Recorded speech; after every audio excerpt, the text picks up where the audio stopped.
And welcome back. You seem to be liking my sort of beauty secrets top tips overview videos. So how about we do beauty secrets I've learnt in lockdown. And I've only been forced to learn these because I have had to go cold turkey on some of the treatments that I would normally be relying on to look acceptable. I'm going to start with the most interesting one, which is that my nails have finally recovered because I've had to go cold turkey on having gel manicures. Not that gel manicures are bad for you, just the ones that I was having. Perfect case in point. I live around the corner from a local salon that shall remain completely nameless and means nothing to anybody because they don't even have a website. I went there because it was quick and easy. And when I went in there originally, honestly, 6 or 7 years ago, I had long, strong nails, healthy nails, a little bit like they are now. They're obviously medium length now. And over the course of the years, despite the fact that I would probably spend 3 months of the year without gel nails on, doing what I called a detox, it's not a detox, but just letting my nails recover.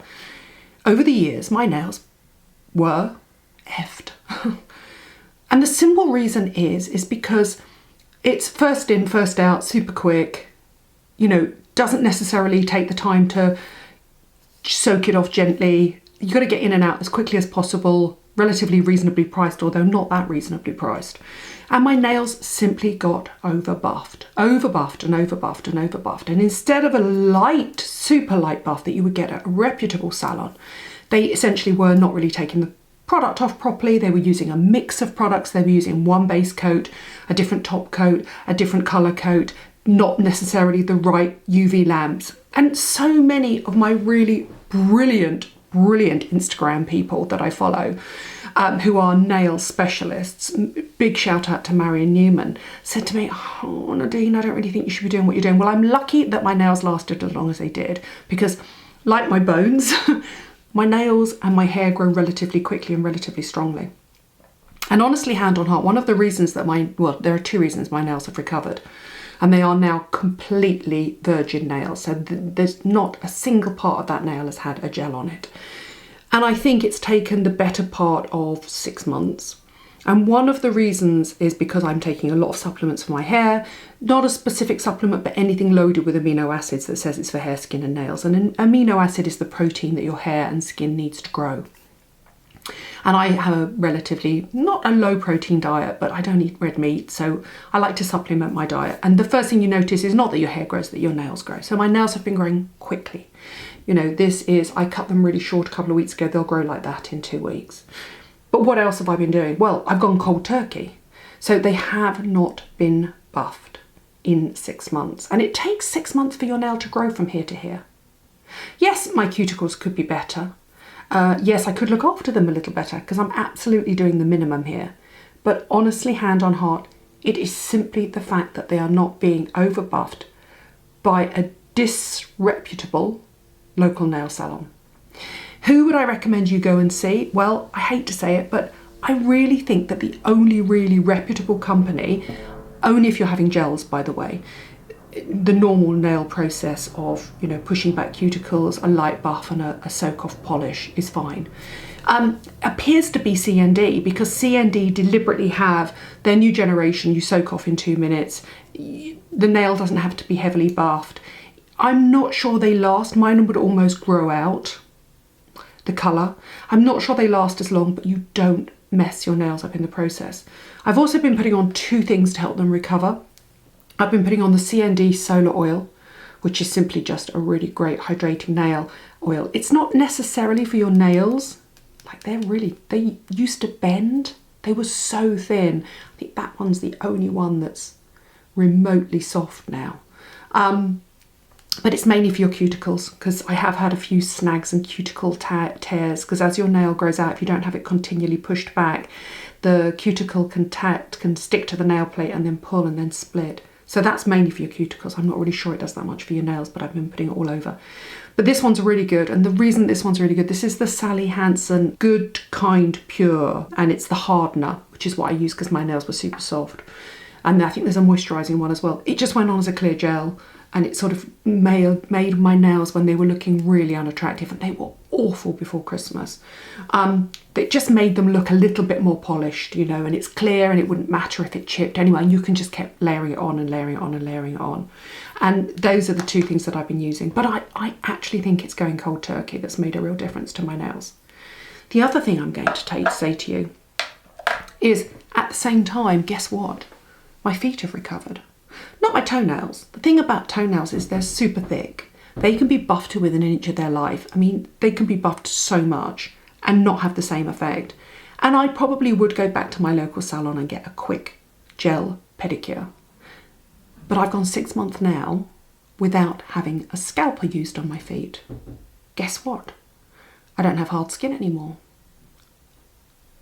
The scalpeling was setting up a vicious cycle of me having to have it taken back off, to the point where I would get my feet, by the way, also in the UK, and I don't know where you're watching, it is illegal for a beauty therapist to scalpel your feet, because that's something a podiatrist has to be doing, because you're cutting the flesh. And the minute you cut the flesh, you essentially need some sort of medical training. But I would have my pedicure, my feet would look amazing, I would walk out in sandals. I mean, I punish my feet, let's be honest here. Pretty much most of the time I walk around bare feet, I wear high heels, I wear sandals, all that sort of stuff. It dehydrates the back of your heels terribly. And then 2 weeks later, they'd need doing again. But the simple fact was that by scalpeling them, I was sending a message deep into the skin, and they would become split and so sore that the skin needed to turn over and turn over and turn over. It was like over exfoliating my face. And then what happens is the skin essentially just keeps turning over and deep and moving more skin cells to the top to protect the fact that you've made that skin vulnerable. Honestly, Flexitol dry heal, I used that every night for the first month, and then I made sure that when I came out of the shower I looked at my feet. You know, I'd already taken my gel polish off at this point, and so I've now just got normal polish on my feet. And then I would look at my feet and I would just make sure if the skin was quite soft, I would just use a quick foot file on them, nothing special, nothing hard, nothing aggressive, just to take off any, like, sort of, when you come out of the shower, it sort of goes white and a bit softer, doesn't it? And you can sort of almost roll the dead skin off the feet. That was it. Within a month, I had no more dried, cracked heels. 6 months later, I have no hard skin on my feet. They're a little bit dry, nothing that a simple application of a moisturising foot lotion could get rid of in a heartbeat. I wouldn't know this if I wasn't in lockdown. I'd had people warn me. I'd had professionals warn me. Had I listened to them? Had I hell? I just dived in and went for the quick fix. This is incredible to me. Seriously, mind blown. The other thing I want to say is two things I've discovered in lockdown. Loads of you are using and suffering from using alcohol, obviously, to get rid of the COVID virus. So you're using hand alcohol sanitizer. It has to be ethanol alcohol based because that's what kills the virus. Just to let you know, if you're suffering terribly but you still want to carry on using a hand sanitizer gel, you have to use an unscented one. La Roche-Posay have just developed one. If you don't have sensitive skin and you're fine, but if you're beginning to get dry through here and cracked through here, choose a hand sanitizer. Of course, choose an unfragranced one. I will always go for La Roche-Posay for sensitive skin. That is going to be amazing and a breakthrough. And if your hands are super dry and super sore, then Dipra Base Itch, I've called it anti-itch cream, but it's actually called itch relief cream, is amazing, absolutely incredible. It was tested on babies with dry skin conditions and eczema, and it was found to reduce the incidence of dry skin recurrence for, I think, 6 months longer. It's amazing, and I recommend it to everybody. This was the cream that I gave to my friend who used it on her daughter Livy, who suffers from eczema and dermatitis. She uses it. I mean, I would slather this anywhere from head to toe. It's absolutely one of my SOS creams now. Other things that I've noticed on my face in lockdown is my skin's just become much more dry and sensitive, and I'm going to recommend two things to you. It doesn't have to be these things, but I'm going to say to you that your best friend is niacinamide. This is the SkinCeuticals Metacell Renewal Skin Renewal B3. This is the Paula's Choice Niacinamide Booster. If your skin is dry and sensitive in lockdown, I'm going to tell you something, and that is that niacinamide is your skin's best friend. And it's basically a B vitamin that helps repair your barrier function, and it's hidden in a lot of things now, so be careful because you might already be using it. But if you're not, I recommend you up your niacinamide in your skincare. They just happen to be two that I really like. And then the other secret is, for me, has been ceramides, using a lot of CUDDLE, a lot of CeraVe. A lot of the CeraVe products already have niacinamide in them, because obviously ceramides and niacinamide go very well hand in hand. If you have super sensitive skin with an impaired barrier function, niacinamide can make you tingle. It can actually make you feel quite uncomfortable. So first of all, use the ceramides, anything I've ever mentioned with ceramides in. So some of the CeraVe, all of the CUDDLE range, to rebuild your barrier function first, then go in with the niacinamide afterwards. You will thank me for it. If you've got lockdown face and mask face, niacinamide and ceramides will help you massively. And then I'm going to mention one final thing that I've discovered in lockdown. Do you have any idea how comforting a fragrance can be? I'm covering everything here, aren't I? This I find really, really interesting, is that I've discovered an old favourite fragrance of mine. Do you like the Glossier fragrance? If you do, what you'll like is something called Skin Soft fragrances. Jennifer Lopez's Glow was the first one on the market originally. Anyway, I want to introduce you to Fleur de Peau, which smells like a slightly more sophisticated version of the Glossier fragrance, but I'll drop in a picture of them all here. Jennifer Lopez Glow, if I can still find it, the Glossier fragrance, and this one. And I was doing a live with Sally Hughes the other day, and it's so easy when you're in lockdown and you're not putting makeup on, or you're not necessarily getting dressed properly, you know, you're in your onesie or you're in your pyjamas or anything like that, to forget about wearing fragrance. But a nozzle fragrance, a skin-friendly, soft, musk stroke, vanilla-y, powdery sort of iris note fragrance can be like a hug in a bottle. I suggest, if you get the chance, now that shops are beginning to open, to go and suss this one out. It's called Diptyque Fleur de Peau. There you go, things I've learnt in lockdown. Not going to a beauty therapist to have your hands and feet done can actually be good for you in the long term. I mean, obviously I can't wait to go into London, find my local CND mani-pedi place and have my nails done again and my hands done again. But if anybody comes at me with a drill on natural nails, buffs for too long, starts scraping up my nails, I've got to be strong enough to say no, stop. I actually don't mind having my cuticles trimmed slightly, but I know a lot of people don't like that either. And actually I've noticed even in lockdown that that doesn't need happening either. So that's my warning and advice to you.